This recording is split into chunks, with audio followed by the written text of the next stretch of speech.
Um português, um croata e um suíço entram à conversa numa ambulância a meio caminho entre um museu e um hospital. Olha, então e aqui? O que é que vai ser? Olha, pode ser um café com leite, por favor. Bem-vindos ao nosso podcast. Eu sou o João Relics Macedo, sou pastor na Croácia e estou aqui com Samuel Cunha, pastor na Suíça. Olá, Samuel. Olá a todos. E Roberto Marques, pastor português em Portugal. Olá, Roberto. Olá a todos. Nós terminamos há pouco tempo a nossa série sobre Ellen White e por causa disso, uma das consequências de termos acabado essa série é voltarmos aos nossos pingos de leite. E então vamos já passar de imediato a esses pingos de leite. Então começamos hoje com o Samuel. Samuel traz-nos um pingo de leite interessante. Samuel, qual é o teu pingo de leite? Explica às pessoas. Pode não ser interessante. Não, faz aqui um bom tempo que eu estou a ler um livro que se chama Implantação de Igreja no Ocidente Secular, aprendendo através da experiência europeia. E já faz algum tempo que eu estou a ler, porque é um livro extremamente denso, mais de um ano que eu estou a ler. E é escrito por um professor de Teologia da Faculdade de Teologia da Universidade de Amsterdão, um professor de Missiologia chamado Stefan Paz, com P2AS. E ele, pronto, fala de implantação de igreja, não é? Mas dentro do livro tem uma coisa que eu gostei muito, que li a semana passada e que me chamou muita atenção, que é como é que se consegue gerar inovação na implantação de igreja, não é? E aquilo que ele propunha três coisas, mas eu queria-vos trazer uma aqui, que é aquilo que ele chama um laboratório de ideias. O que é isso? Se nós estamos sempre rodeados de pessoas que pensam o mesmo, é muito difícil criar inovação, não é? E a ideia dele era justamente de encorajar encontros do tipo think tank, para quem conhece a ideia, com pastores de outras denominações. E eu pensei naquilo e achei super interessante, porque na verdade a Igreja Adventista começou dessa forma.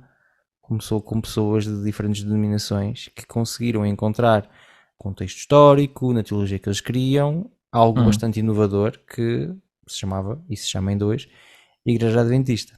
E é pena que nós não tenhamos a mesma capacidade de o fazê-lo hoje, no século XXI. Por isso esse é o meu pingo de leite de hoje.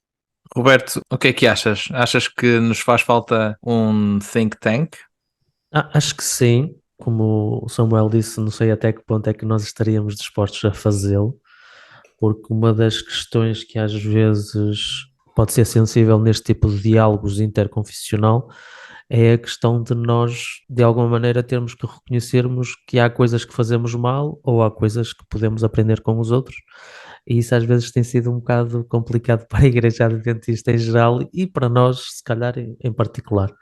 Mas acho que sim, acho que era capaz de ser qualquer coisa interessante de se explorar, mas difícil de concretizar, talvez. Sim, eu acho que nós vivemos num tempo em que acaba por dar-se pouca ênfase precisamente a todo este processo de conversa e de reflexão sobre qualquer tema, não é? Quase como aqueles personagens típicos de filmes de polícia que disparam primeiro e fazem as perguntas depois, não é? E às vezes dá a sensação que nós disparamos primeiro em termos de teologia e depois é que fazemos as perguntas, depois é que paramos um bocadinho para refletir. E sim, talvez seja difícil. Eu acho que, como o Samuel mencionou muito bem, os nossos pioneiros fizeram e provam que é possível. Se é possível hoje em dia, acho que precisamos de conseguir mudar algumas coisas a nível estrutural na nossa igreja. Mas fica aí o desafio. Obrigado, Samuel, para ver se fazemos uns tanques de pensamento. Excelente tradução. Tanques de pensamento, espetacular. Uns tanques de pensamento para conseguirmos eventualmente tocar em alguns destes pontos que mencionamos aqui. Ok. O Roberto, por sua vez, traz-nos desta vez uma questão relacionada com um Jesus ou uma teologia maleável. Roberto, queres explicar? Ora bem, eu encontrei uma estatística interessante que foi feita em relação à visão política que eles têm de Jesus. E aquilo que eles encontraram é que as pessoas que tendencionalmente são de esquerda veem Jesus como alguém de esquerda e o mesmo de direita. E a percentagem é nos 75%. E aquilo que me fez pensar é que até que ponto é que nós somos maleáveis àquilo que nós encontramos quando nos confrontamos com o Jesus bíblico, não é? Ou até que ponto nós só revemos em Jesus aquilo que nós queremos, não é? E para mim, pessoalmente, tem sido uma questão com a qual eu tenho lutado muito e uma regra que eu tento sempre colocar para mim próprio, porque isto, sobretudo, é um aviso para mim, é que se eu não encontro em Jesus coisas que me deixam desconfortável, se calhar eu não estou a ver o verdadeiro Jesus. Se eu não encontro coisas nele, ou ensinos, ou maneira de tratar os outros, ou o que for, não é? Se eu não encontro nele qualquer coisa que me choque, qualquer coisa que me faça pensar, qualquer coisa que me faça dar um passo atrás, por assim dizer, eu acho que estamos a ter um problema na nossa maneira como nós vemos e estamos a ter uma visão de Jesus que é simplesmente um reflexo daquilo que nós somos. E esta estatística vem de alguma forma confirmar aquilo que eu já tinha observado um bocado, não só nas igrejas locais, mas em conversas com vários tipos de pessoas, não é? Nós abrimos a Bíblia e vamos ver Jesus e estudar Jesus com os nossos preconceitos e não somos capazes de abdicar deles. E isso eu acho que é o grande desafio de um cristão hoje em dia, sobretudo num clima politicamente tão quente como tem sido ultimamente. Samuel, o que é que achas? Jesus é maleável? Achei super interessante, não por Jesus ser maleável, mas por nós sermos pessoas que vemos o mundo todos com olhos diferentes, não é? Ainda hoje estava a ler uma notícia aqui na Suíça que envolvia piolhos e veganismo e no meio da leitura eu já estava a começar a ter comichão na cabeça, não é? É interessante porque isso acontece connosco, ou seja, nós podemos começar a sentir coisas que não estão lá apenas e só porque vivemos-las e assim. Lembro-me sempre da frase do Martinho Lutero em que ele dizia que nós temos que ler a Bíblia como um adversário. A Bíblia tem que ser o nosso adversário. E a ideia que ele tem por trás é exatamente aquilo que estava a dizer o Roberto, ou seja, não é ler a Bíblia para eu encontrar a minha opinião, mas ler a Bíblia contanto que ela pode ser adversária à minha própria opinião. Acho que somente assim é que nós vamos conseguir fazer como o apóstolo Paulo, de não ser mais eu que vivo e Cristo vive em mim, ou a mensagem de Cristo que vive em mim. Eu gostava de acrescentar apenas aquilo que o Roberto e o Samuel disseram, que também esta semana li uma notícia sobre piolhos e veganismo também? Sobre piolhos e veganismo também, e comecei também com comichões imediatamente após ler a notícia. Não, li uma notícia também sobre alguém que está envolvido com diversas denominações cristãs nos Estados Unidos e que disse numa entrevista que tem com cada vez mais frequência encontrado pastores que reportam o facto de que têm membros de igreja que acham que os ensinos de Jesus, por exemplo, em relação a dar a outra face, andar a segunda milha, etc., demasiado woke. E que por isso não conseguem aceitar que Jesus tenha dito isso, porque a citação que eu li é demasiado fraco, não é? Portanto, um Jesus demasiado fraco. E eu acho que vem muito de encontro àquilo que é este pingolete do Roberto, não é? Chegamos a um ponto tal de termos perspectivas políticas tão contraditórias e uma divisão tão grande, não é? Que de repente os ensinos de Jesus são demasiado pouco para nós conseguirmos aceitar. E fica então o desafio a nós tentarmos se calhar fazer um bocadinho aquilo que o Samuel estava a dizer aqui, a ler a Bíblia como nosso adversário em vez de como nosso amigo, não é? E tentarmos ser um bocadinho desafiados por aquilo que encontramos na Bíblia, qualquer que seja o ponto de vista político, o background do qual nós emergimos. Em relação ao meu pingolete deste mês, eu vou trazer algo que aconteceu também esta semana aqui na Croácia. Portanto, aconteceu há um par de meses atrás para para os nossos ouvintes.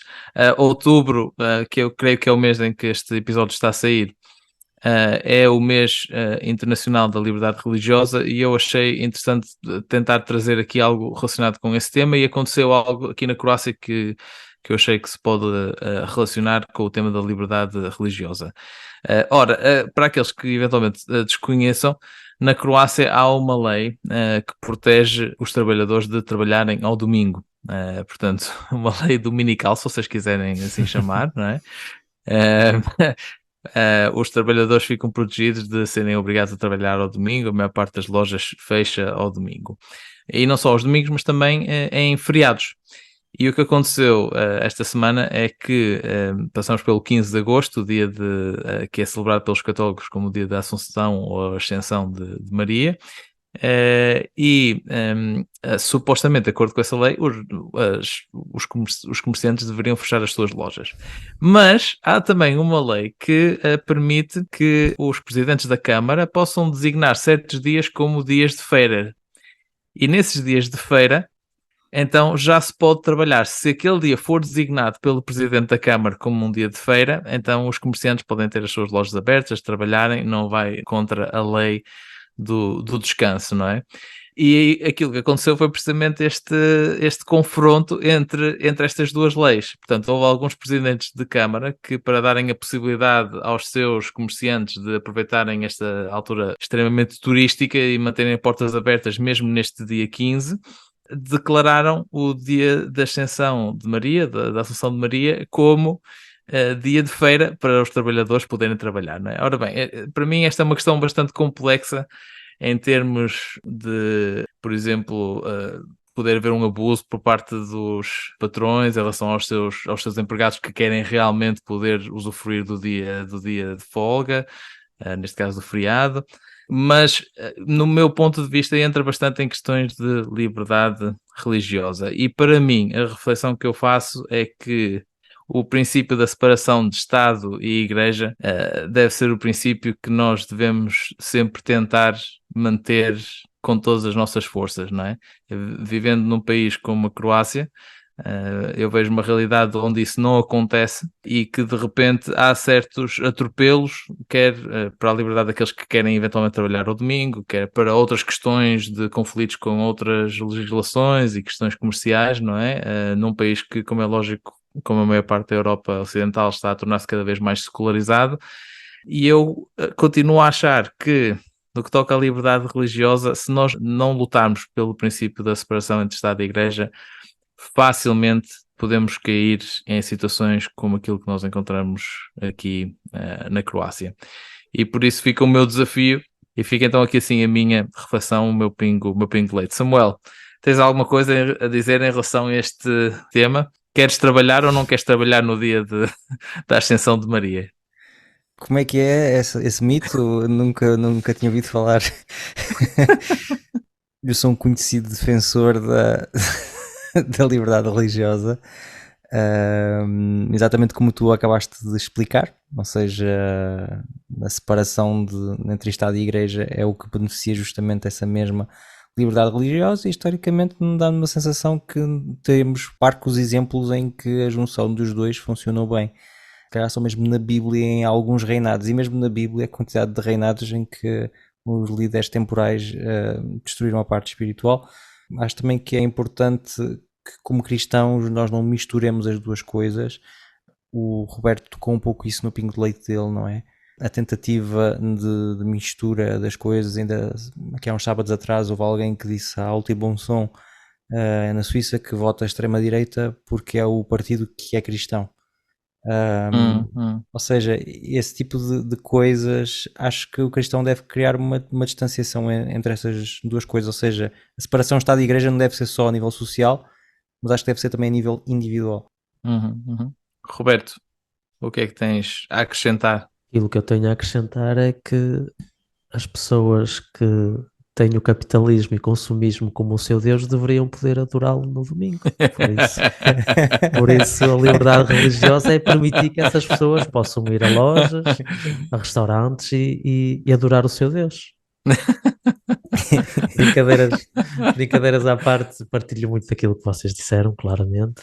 Mas lá está, tipo, aquilo que eu disse a brincar, em parte eu acredito no sentido em que para Hum, muitas pessoas a nova experiência religiosa que elas têm é muitas das vezes ligado com hum, consumismo, com experiências, coisas que eles querem fazer também ao domingo.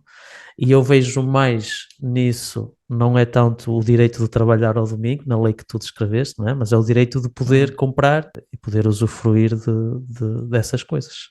Sim. Ah, eu acho que sim, em aquilo que vocês disseram, eu estou muito de acordo, mas lá está, eu acho que uma das dificuldades hoje em dia com a liberdade religiosa é que mesmo os campos que nós de antes definíamos como religiosos, eles agora começam a esbater-se um bocado.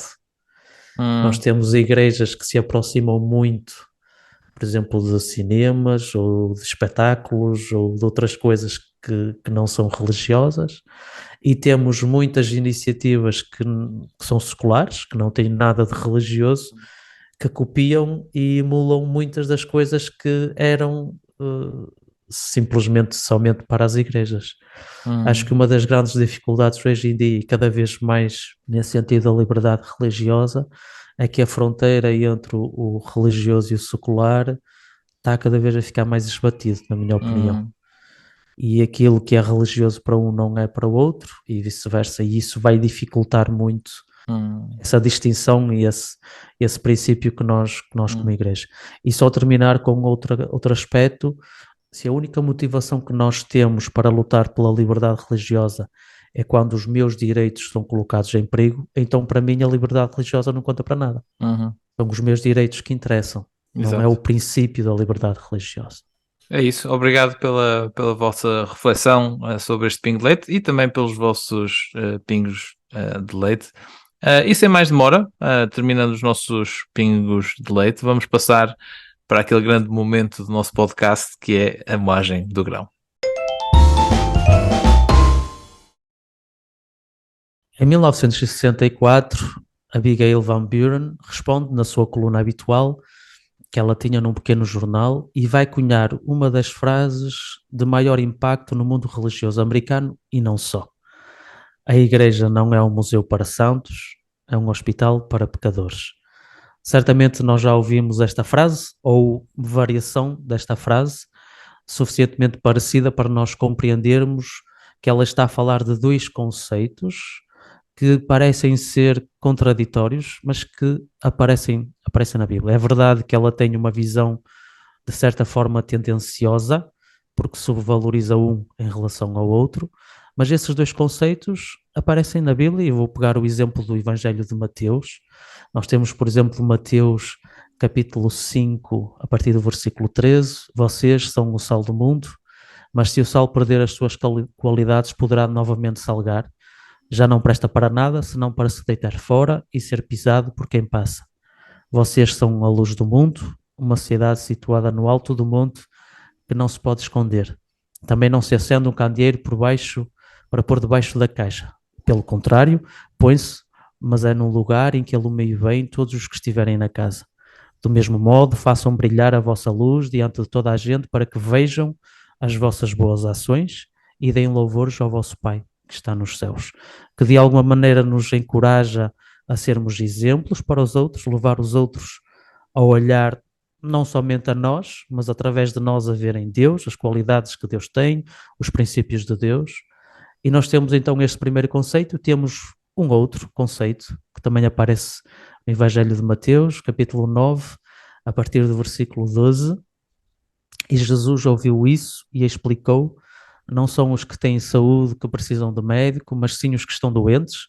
Vão aprender o que significam estas palavras da Escritura: prefiro misericórdia e não sacrifícios.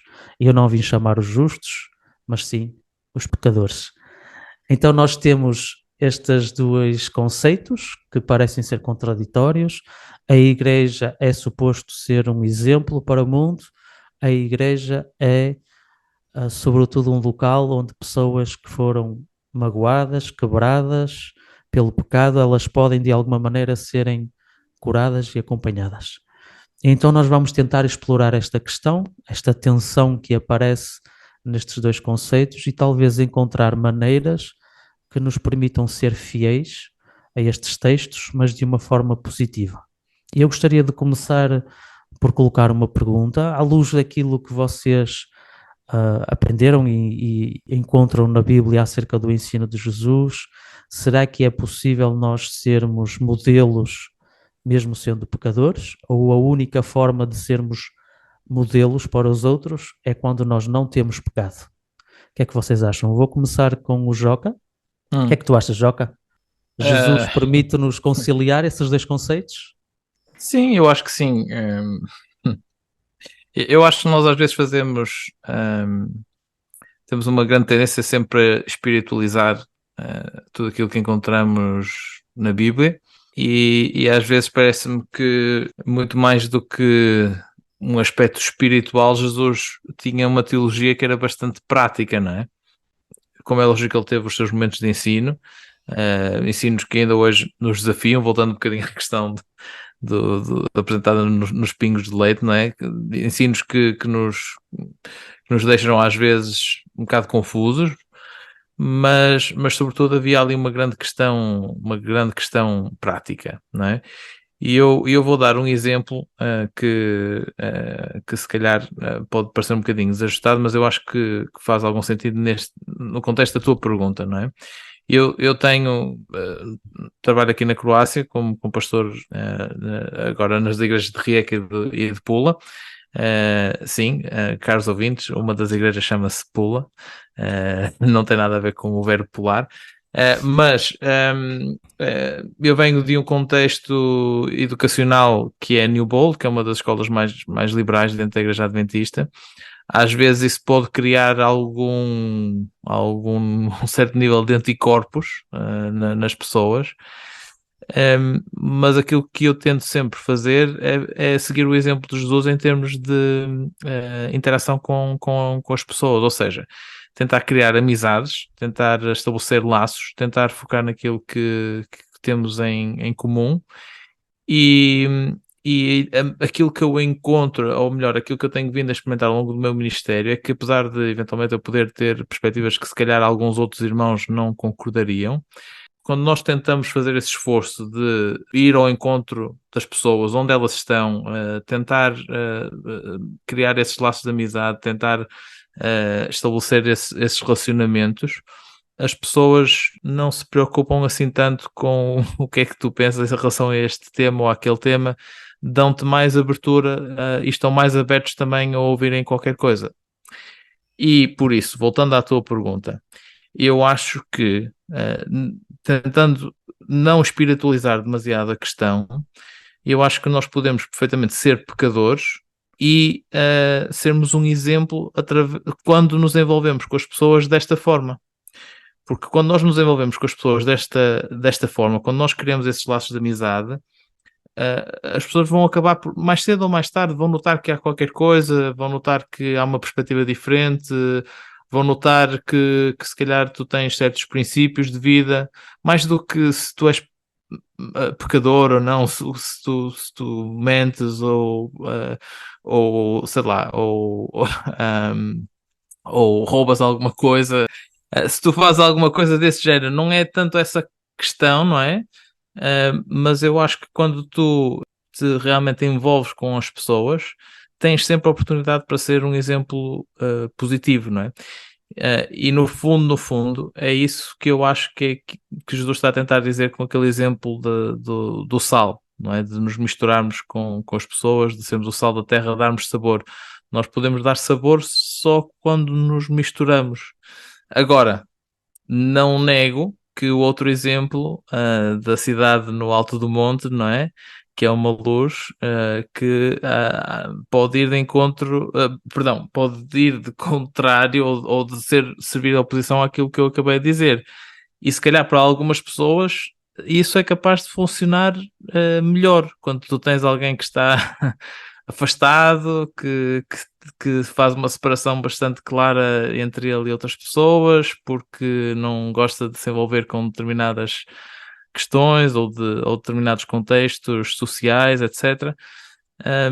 Talvez isso funcione melhor, mas na minha experiência, nós podemos ser pecadores e ao mesmo tempo sermos modelo quando realmente criamos esses laços de amizade, esses relacionamentos.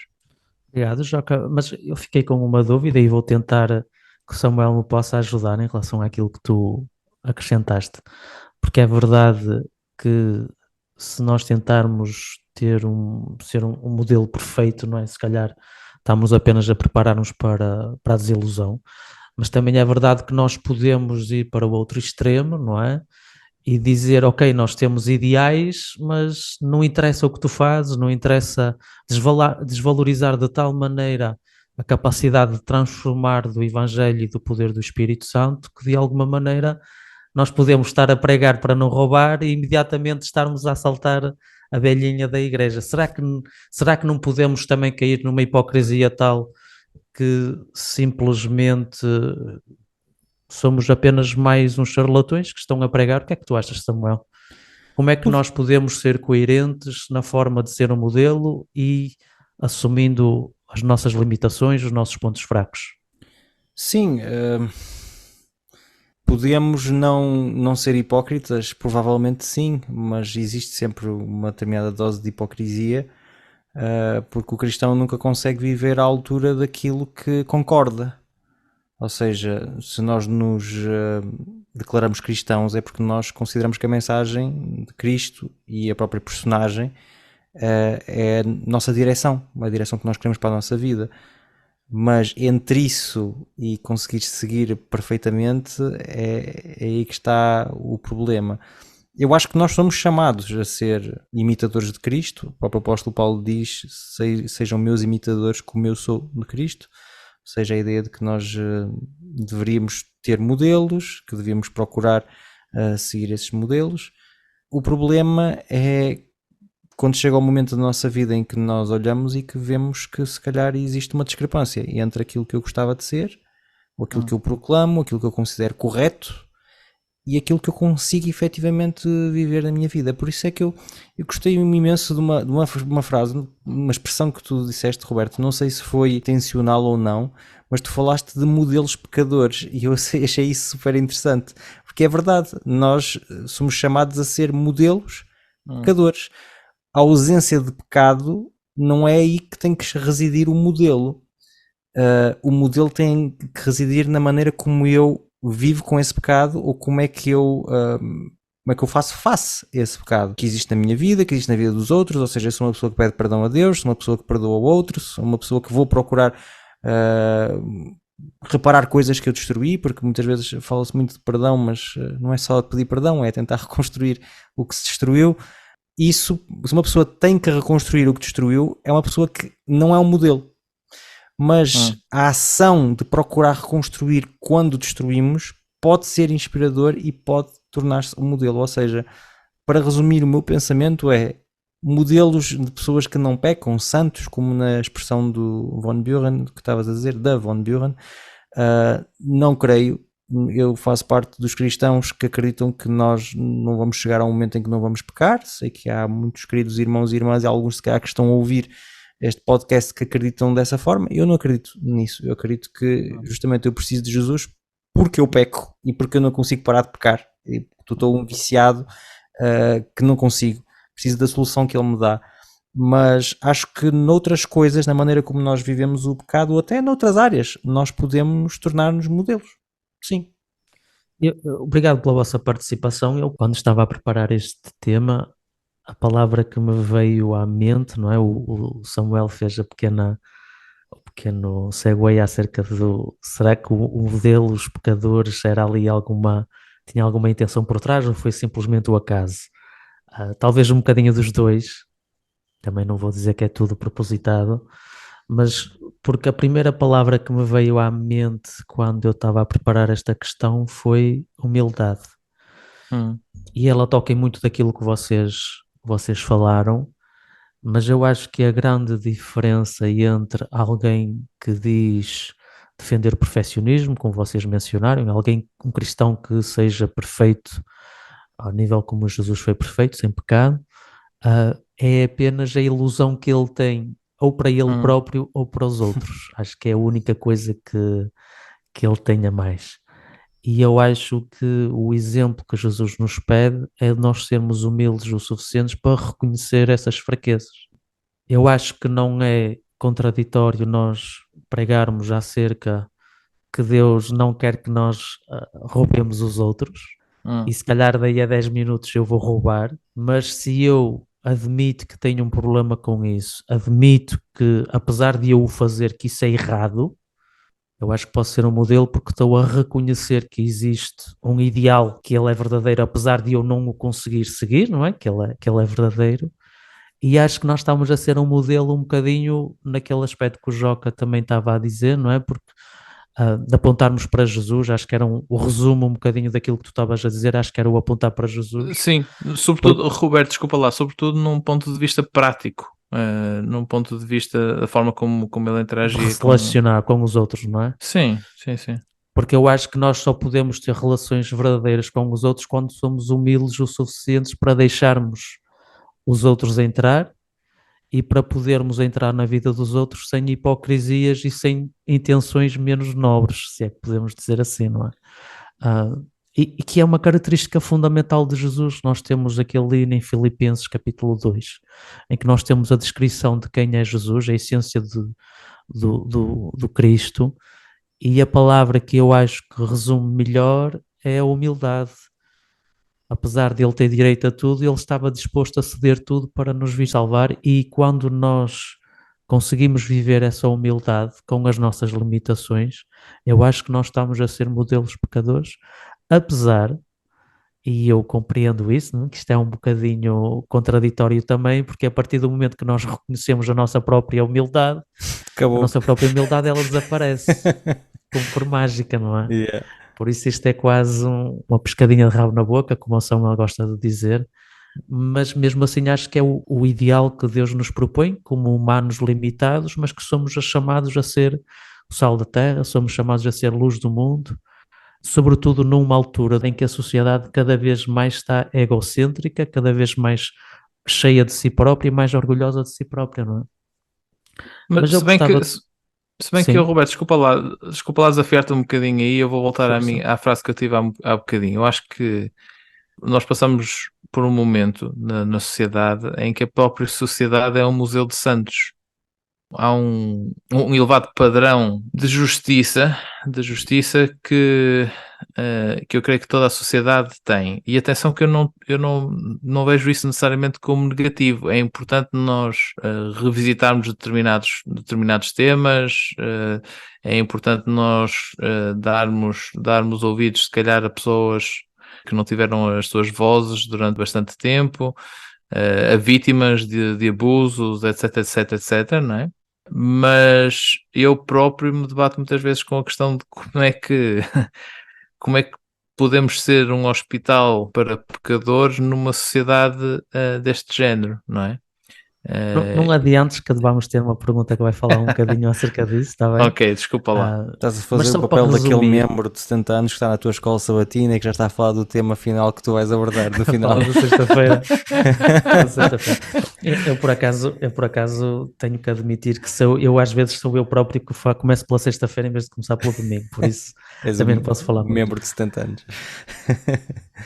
Eu gostaria agora que nós pudéssemos então voltar como o Joca estava a mencionar, não é? Tipo, nós temos estes dois conceitos, museu, hospital, e se calhar acho que nós nos apercebemos que os dois não são suficientes para explicar a riqueza daquilo que Jesus tentou mostrar, não é? Não somos só um hospital para pessoas que estão quebradas, magoadas pelo mundo e pelo pecado, e se calhar nós também somos um bocado de museu, não é? E a ideia era, o desafio que eu tenho para vocês agora é se efetivamente, e se vocês discordarem e acharem que uma das imagens é realmente excelente, também podem defender o vosso ponto, não há problema nenhum, mas se por acaso acham que de alguma maneira são insuficientes para representar a riqueza do ensino de Jesus acerca destes dois conceitos, que imagem é que utilizariam para melhor representar o que deve ser a Igreja nestes dois conceitos? Este é o desafio que eu tenho para vocês. Vou começar talvez com o Samuel. O que é que tu achas? Será que tu consegues imaginar, idealizar uma ilustração que ajude a veicular esta riqueza de Jesus? Eu vi uma vez um pastor americano que fazia alusão à igreja como um ginásio. Ninguém entra num ginásio e vê uma pessoa gorda numa máquina e diz: este ginásio é uma hipocrisia, tipo, nunca mais põe cá os pés. Não, porque no ginásio existe espaço para a pessoa que está com sobrepeso, diz assim em português, não é? Sobrepeso? Excesso de peso. Excesso de peso. A Excesso de pessoa que peso. está com excesso de peso estar ali a tentar malhar e a construir-se. E há espaço também para o culturista. E ninguém acha nem errado uma coisa, nem errado a outra, e entra tudo e funciona tudo bem. E há pessoas que nem sequer estão no ginásio e que correm em casa e que fazem flexões em casa e que também estão em forma. E isso pode um pouco também apagar a ideia de que só existe bom dentro da igreja, que é uma ideia que eu não concordo. A ideia de que existem os cristãos que são bons e os ateus e os agnósticos que são maus é uma ideia pela qual eu não partilho. Acho que não existe elevação moral especial em ser cristão. Há ateus e agnósticos que têm uma elevação moral às vezes superior à de muitos cristãos. Aquilo que faz toda a diferença é, e para voltar à imagem, é a razão pela qual eu faço desporto. E eu considero que não sou uma pessoa boa e considero que Jesus é a solução para esse problema. Os ateus também consideram que não são bons e ou conformam-se, ou vivem, melhoram, ou leem livros de autoajuda, vão fazer formações. É simplesmente a diferença que existe é onde é que eu encontro a minha solução. E dentro da igreja também pode haver discrepâncias nesse aspecto. Definiria assim dessa forma. Okay. Eu, por acaso, gostei muito dessa imagem, nunca tinha ouvido, mas acho que ela é muito interessante. É engraçado. Mas também coloca-me algumas perguntas, sobretudo a parte final, não é? Porque é verdade que há pessoas em casa que fazem o seu próprio desporto e conseguem manter-se em forma, mas há claramente vantagens de tentar fazer-se em conjunto do que fazer sozinho também, não é? Sim, eu percebo onde tu queres chegar. São também os limites da imagem. Mas vamos fazer de conta que a imagem não tem limites. É verdade que nós, como pastores, temos a tendência a defender que é muito difícil viver a fé fora de um contexto de igreja. E acho que todos nós já usamos aquela imagem das brasas, não é? A brasa, quando estão todas umas juntas, elas estão quentes, mas se tirarmos uma para longe, ela acaba por se tornar em carvão. E é verdade que eu durante muito tempo e acreditei e ainda acredito do ponto de vista do conceito. O problema é que depois tem algumas pessoas que se cruzaram no meu caminho que desafiam completamente esse conceito. No sentido em que encontrei pessoas que não estão ligadas, às vezes, nem por registro, nem por presença a uma igreja, e que ainda assim estão a ver o cristianismo de uma forma se calhar até mais plena que eu, e essas pessoas acabam por desafiar o conceito que eu continuo a acreditar. É por isso que frequento uma igreja, é por isso que sou pastor, é por isso que agora vou implantar uma. Ou seja, eu acredito no conceito de igreja, mas depois há assim umas histórias que me deixam assim, não sei se serão exceções, não sei, mas bom, se calhar também Mas a exceção confirma a regra. se calhar não é? afasta-nos também do tema de hoje. E tu, Joca, o que é que tu achas? O modelo de igreja como ginásio agrada-te? Tens outro que se calhar acrescenta alguma coisa? Eu acho que faz uma boa ponte entre a questão do hospital e museu, mas eu lembro, eu fico sempre a pensar em todo aquele grupo de pessoas que não consegue ir ao ginásio de todo, não é?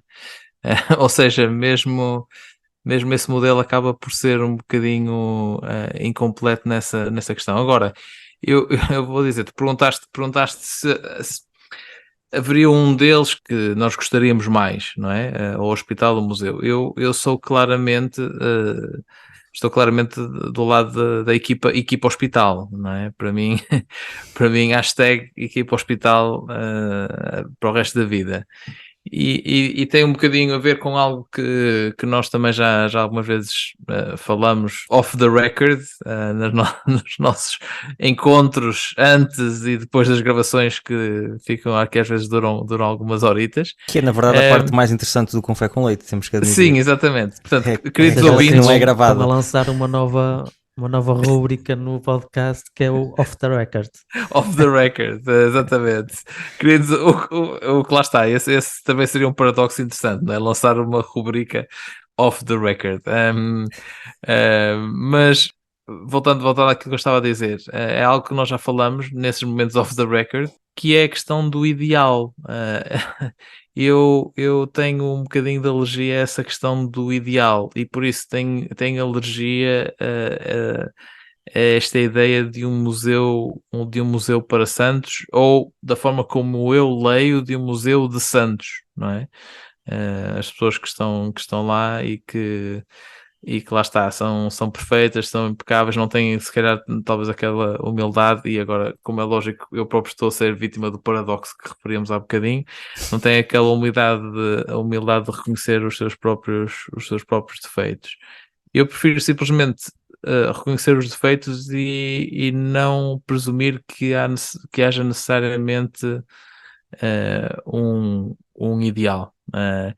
E por isso, lá está, estou muito mais do lado da ideia de ser um hospital para todos nós que somos pecadores, com todas as nossas falhas, até com as nossas, com as nossas humildades falsas, termos uma comunidade onde nos podemos inserir a todos, em que ninguém está a tentar servir de ideal para mais ninguém, em que ninguém é colocado num pedestal. Eu gostava de conseguir trabalhar nesse tipo de comunidades, e eu acho que se calhar o tipo de ministério que eu me sinto mais chamado a fazer é mais nesse tipo de comunidades do que numa comunidade onde o Museu para Santos é a ideia referência, não é? Eu acho que nós apercebemos claramente dos limites que qualquer ilustração pode ter, não é? Porque mesmo em relação ao hospital, o objetivo do hospital é curar as pessoas. Se as pessoas estão indefinidamente no hospital, algum problema elas têm. serviço Mais grave, não, ou talvez com o não hospital necessariamente, também. não necessariamente, pode ser Regra cuidados geral. paliativos, Por isso é que pode eu ser disse regra cuidados. geral. Com cuidados Às vezes já estás a continuados, vamos enterrar a dizer assim. pessoa. Sim, sim. Olha, Mas eu a tenho. grande dificuldade que nós temos sempre que tentamos encontrar a ilustração é que há sempre alguns pontos em que consideramos insuficiente ou limitativa em relação àquilo que elas tentam mostrar. Eu gostava agora, para a última pergunta, tentar se calhar dar-nos a oportunidade de testemunhar um bocadinho acerca dos desafios que nós temos encontrado, porque é verdade que o pastor e a sua família muitas das vezes são vistos voluntária ou involuntariamente como modelos dentro da igreja e mesmo para fora. Talvez dependendo do país onde nos encontremos, a profissão de pastor seja mais conhecida do que outros, o relacionamento da sociedade com a religião seja diferente também, mas é verdade que, de uma regra geral, pessoas religiosas e pessoas que trabalham na religião, não é? Pastores, padres e por aí fora, normalmente, mesmo por ateus e outras pessoas que não ligam nada à religião, têm uma capacidade de esmiuçar, de apontar todos e qualquer defeitos mais aguçado do que para outras pessoas. E aquilo que eu gostava de colocar é até que ponto é que o pastor também é um modelo pecador, se quiserem, e de que maneira é que estas diferentes visões que os membros de igreja e a sociedade em geral pode ter para o pastor, em relação ao pastor, como líder ou como professor, pessoa que ensina acerca de Deus, acerca da ética, acerca da moral, de que forma é que isso pode contribuir para o seu ministério ou pode ser um empecilho para o seu ministério. Joca, o que é que tu achas? Como é que tu tens lidado com isso, ou como é que tu gostarias de lidar com esse aspecto? Deixa-me só contar uma história rápida, engraçada, que me aconteceu na outra semana, que foi, tivemos uns amigos aqui em casa e decidimos ir explorar uma gruta, não de forma espeleológica, perdão, mas é uma gruta que está aberta ao público, a gruta mais profunda da Croácia, portanto acho que vai até a profundidade de 60 e qualquer coisa, 70 metros, e portanto aquilo é uma visita guiada, como é lógico, há um guia que acompanha o grupo, não era um grupo muito grande, e fomos fazer então essa exploração. E éramos, portanto, eu e a minha mulher, o meu amigo e a mulher dele, e mais dois casais, um deles croata e outro deles, eu creio que era da Hungria, não tenho bem a certeza. E o guia falando em croata e depois em inglês, não é? e em algum momento eu comecei a falar em croata com o casal croata e começamos na conversa e tal, e eles perguntaram, mas tu és de Portugal? E tal, mas tu falas muito bem croata? Sim, estou aqui, estou a trabalhar como pastor. E eles eram precisamente aquele tipo de pessoas que depois disseram não vão à igreja há não sei quantos anos e não sei o que mais, mas claramente, a partir do momento em que eu disse que era pastor, que era tipo um padre, houve ali uma mudança de, de visão deles para mim, no sentido de respeito, porque aqui neste contexto cultural há muito essa questão de respeito pelo sacerdote, não é? A palavra que eles utilizam na realidade é sacerdote. E eu achei engraçado que pouco tempo depois nós começámos a conversa, estávamos a descer as escadas, eu escorreguei e caí em cima da senhora, portanto, deste casal. E fiquei com aquela ideia muito engraçada de que todas aquelas expectativas que eles tinham, não é? De um tipo Infalível. com um tipo infalível, com uma certa estatura moral, não é? De repente, lá está, caiu em cima da senhora. Felizmente não a magoei muito, ou pelo menos ela disse que eu não a magoei, se calhar estava a mentir porque eu sou um Sacerdote. sacerdote, não é? Mas fica, achei bastante irónico, não é? Eu estava ali naquele momento a explicar, não é? Que sou um pastor de igreja e tal, e escorrego e caio em cima da senhora. E eu acho que aqui na Croácia há muitas expectativas em relação aos sacerdotes, em relação dentro da Igreja Adventista, em relação aos pastores. Há toda uma série de expectativas e não são difíceis, não são fáceis de gerir de forma nenhuma, não é? Porque muitas vezes são expectativas que estão mais do lado dos santos do que dos pecadores, não é? Sem qualquer tipo de referência a grupos musicais. Não vamos entrar em histórias de relacionamento com membros de igreja, mas sem dúvida nenhuma há toda uma série de expectativas, não só, por exemplo, não só em termos teológicos e eventualmente em termos de estatura moral, mas até em outras questões como quem é que cozinha, quem é que não cozinha, quem é que trata da casa, quem é que não trata da casa.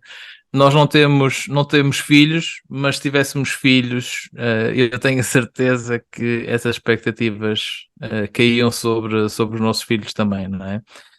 E tenho essa certeza porque a minha mulher é filha de um pastor aqui na Croácia, por isso também sei essa parte E da achas, história. e achas que isso é positivo, negativo? Pode ter um bocado dos dois? Eu tenho a perspectiva que acaba por ser, na maior parte dos casos, negativo. É preciso tu teres um tipo de personalidade bastante especial para conseguires lidar com isso de uma forma positiva, sobretudo no que toca aos filhos de pastores, não é? E eu posso-vos dizer que acho muito engraçado, a minha mulher, quando está aqui na Croácia, tem muito mais dificuldade em dar os seus pontos de vista e mesmo até em dizer não às pessoas, do que quando nós estamos em Portugal ou quando estamos em Inglaterra. E porquê?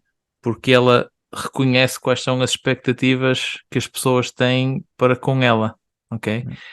E ela automaticamente reage a essas expectativas adaptando a personalidade e as perspectivas dela às expectativas que as pessoas têm sobre ela. E ela não vê isto como uma carga demasiado negativa, ela consegue lidar de alguma forma com isso, mas ela tem dois irmãos, por exemplo, que se calhar lidam com isso de uma forma um bocadinho mais negativa, ok? E lá está, para mim, eu acho que isso às vezes é algo negativo no que toca às famílias pastorais. E eu creio que outros dos nossos colegas concordariam com isso, não é? Mas eu tenho dois interlocutores aqui no nosso podcast que têm filhos e têm um bocadinho mais de experiência do que eu no Ministério, por isso eles talvez poderão dizer alguma coisa mais acerca disso, não é? Vamos tentar descortinar um bocadinho como é que são as diferentes realidades em relação a isso.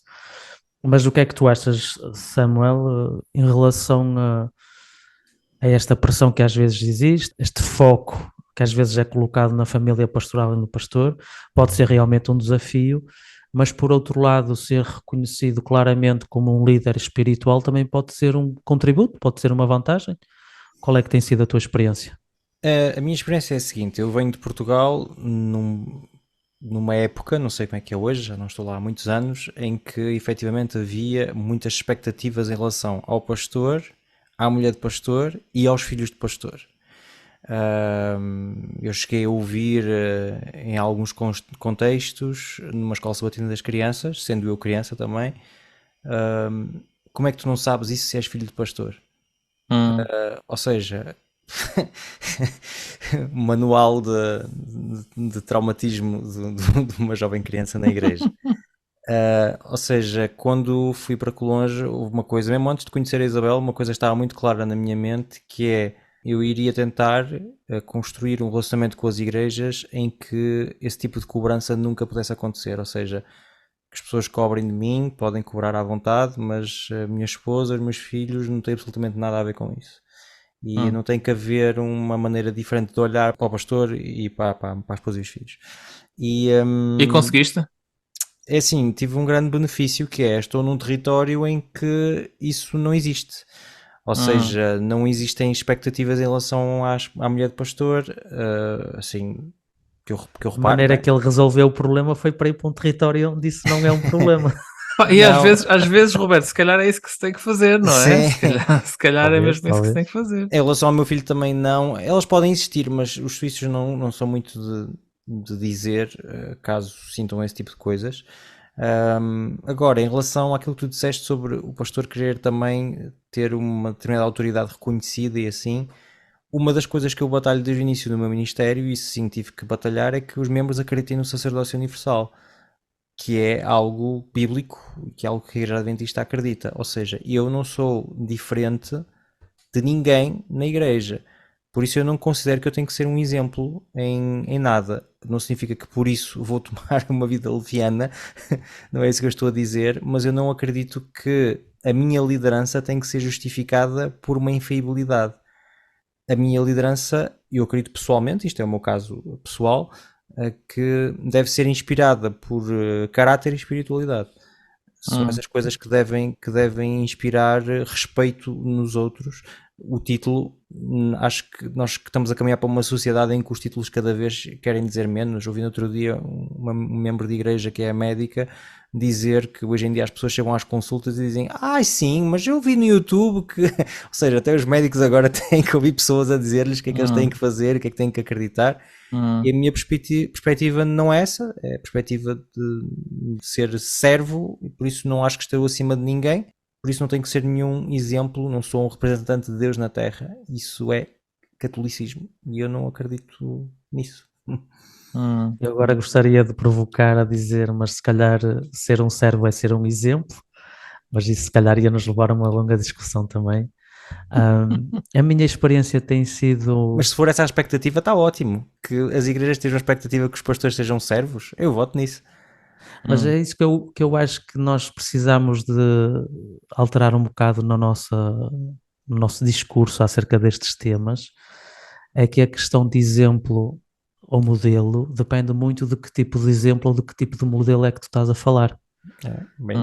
Porque se nós mudarmos as expectativas acerca de qual é que é o verdadeiro modelo ou qual é que é o verdadeiro exemplo, então aí se calhar já se enquadra mais naquilo que nós não só vemos na Bíblia, mas naquilo que também nós experimentamos um bocado como pastores e no nosso ministério. Eu acho que o ponto que tu disseste, Samuel, é um ponto que eu também consigo empatizar bastante, porque eu também tive uma experiência em França que foi diferente daquela que tive aqui em Portugal. E era comum por exemplo, os membros de igreja, neste caso, cobrarem à minha esposa. Eu nunca tive que me preocupar muito com a minha esposa porque ela sabe em defender-se, eu não preciso de vir como cavaleiro branco para salvá-lo. Mas é verdade que a igreja, de uma forma geral, tinha bastantes expectativas. Não quer dizer que todos os membros tivessem essas expectativas, mas de uma forma geral havia sempre expectativas em relação à mulher do pastor. A minha filha é demasiado pequena, por isso ela ainda não foi confrontada com essas situações. Mas eu acho também que o grande problema é qual é o modelo de pastor que são apresentados à igreja, qual é o tipo de pastor que as igrejas esperam. Esse é que é o grande problema. E quando nós temos um modelo de pastor ou um tipo de pastor que é mais parecido com aquilo que Jesus fez, modelo servidor, que foi aquilo que tu mencionaste, não é? Sobretudo, temos outras valências, mas é sobretudo esse modelo de liderança também, porque nós temos funções administrativas que somos nós que as temos que desempenhar, temos funções de liderança que são inerentes à nossa profissão, mas a forma como as fazemos aí é que sim, que pode ser bastante diferente. E eu acho que quando nós somos confrontados com o exemplo de Jesus, quando nós encarnamos esse exemplo de uma maneira mais perfeita ou menos perfeita, isso depois também depende de muitas variantes, às vezes não depende só da nossa vontade, não é? Mas quando nós mudamos a nossa maneira de pensar e a nossa maneira de agir, a nossa maneira de liderar os outros para uma forma mais parecida com aquela que Jesus fez, então aí sim eu acho que nós podemos ser modelos. Nós como líderes nós temos capacidade de influenciar mais do que um membro normal, um membro que vem simplesmente um sábado de manhã, mesmo que tenha algumas responsabilidades de igreja, nunca terá uma capacidade de influência tão grande como o pastor que é o líder designado daquela comunidade. E eu acho que nesse ponto nós podemos ter um papel muito ativo, encarnando um modelo mais parecido com aquele que Jesus foi. E de alguma maneira também vai libertando um bocadinho essa pressão que não é, do meu ponto de vista, saudável, não é? De ver o pastor como um modelo infalível, que acho que tanto o Joca como o Samuel mencionaram um bocadinho esse aspecto, não é?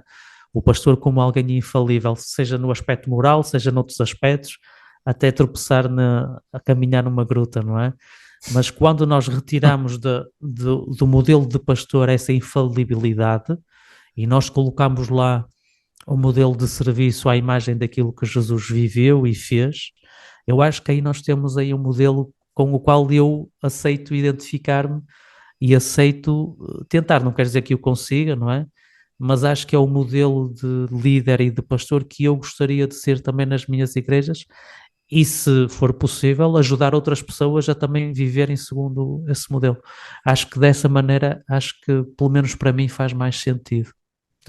Obrigado aos dois. A discussão não terminou aqui, acho que os nossos ouvintes ficaram conscientes que ainda tínhamos mais coisas para dizer. Se vocês quiserem acrescentar alguma coisa a esta discussão, não hesitem a utilizar as caixas de comentário, não hesitem também a colocar tanto no YouTube como no Spotify. E se tiverem uma ilustração melhor para estes dois conceitos, como é que nós podemos conciliá-los na experiência da igreja, não hesitem também a partilhar, nós estamos receptivos a todas as boas ideias, sem direitos de autor, porque esses vão ficar para nós, mas se quiserem partilhar, partilhem, e ficamos aqui com a moagem do grão. E pronto, foi esta a nossa conversa de hoje, na ambulância a caminho entre o museu e o hospital. Esperamos que tenham desfrutado. Se gostaram, deixem os vossos likes, deixem os vossos comentários, sigam-nos nas diferentes plataformas, no YouTube, no Spotify, no Apple Podcasts, e estejam atentos até ao próximo programa, que tenho a certeza será um programa também bastante interessante. Foi o nosso Café com Leite de hoje. Um abraço e até breve.